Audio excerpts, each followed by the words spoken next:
Right.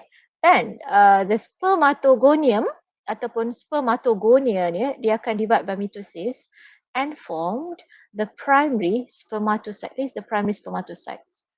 So primary spermatocyte is still 2N or diploid. So yang kat sini lah.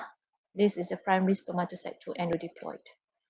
Starting from the primary spermatocyte onwards, okay, primary spermatocyte, so it will undergo meiosis 1. Starting daripada primary spermatocyte, undergo meiosis 1 and formed secondary spermatocyte. So you can see the difference between the primary spermatocyte and secondary spermatocyte. Primary spermatocyte is diploid. The ploidy number is diploid or 2N, right? This one. But this one is secondary spermatocyte. Secondary spermatocyte is haploid or N. Haploid or N. So N ni haploid ni produced by the meiosis process. Selalunya kalau meiosis process dia akan tukar daripada diploid kepada haploid. Right. Then daripada secondary spermatocyte N or haploid, then we will undergo meiosis process and produce 2 early spermatid for each. For each of the secondary spermatocyte, ni, for each of the secondary spermatocyte ataupun satu sel ni, dia undergo meiosis 2 process and produce 2 early spermatid, which are N or haploid. Okay, you can see here, this is secondary and this is the spermatid. Ni ada dua ni, spermatid here ataupun here. So at 2 stages of differentiation. Right, so for each of the secondary spermatocyte produces 2 early spermatids, ada dua lah. And then early spermatids, for each of the early spermatids, dia akan differentiate and become sperm cell. So nampak tak?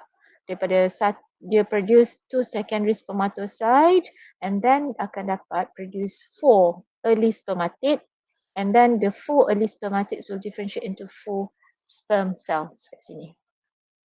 Right here lah, sperm cells. Right, so we're going to combine both figures here for spermatogenesis. So remember that spermatogenesis occurs throughout man's life, it's continuous.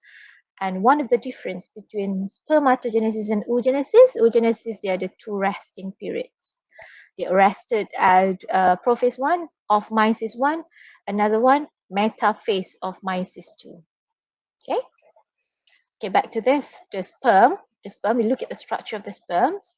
This is the structure of the sperm. Yang ni dia punya head, the neck, the midpiece and tail.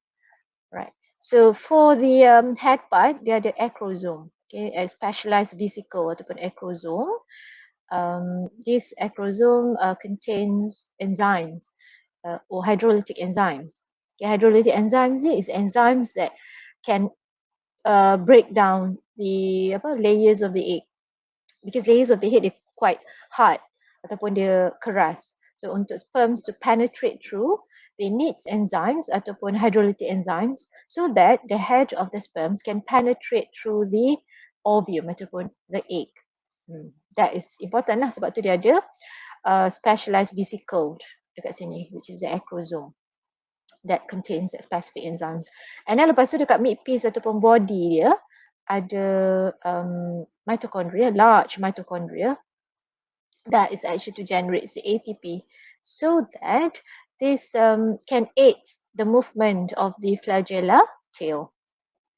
That's important of the mitochondria ataupun the ATP that is produced from here.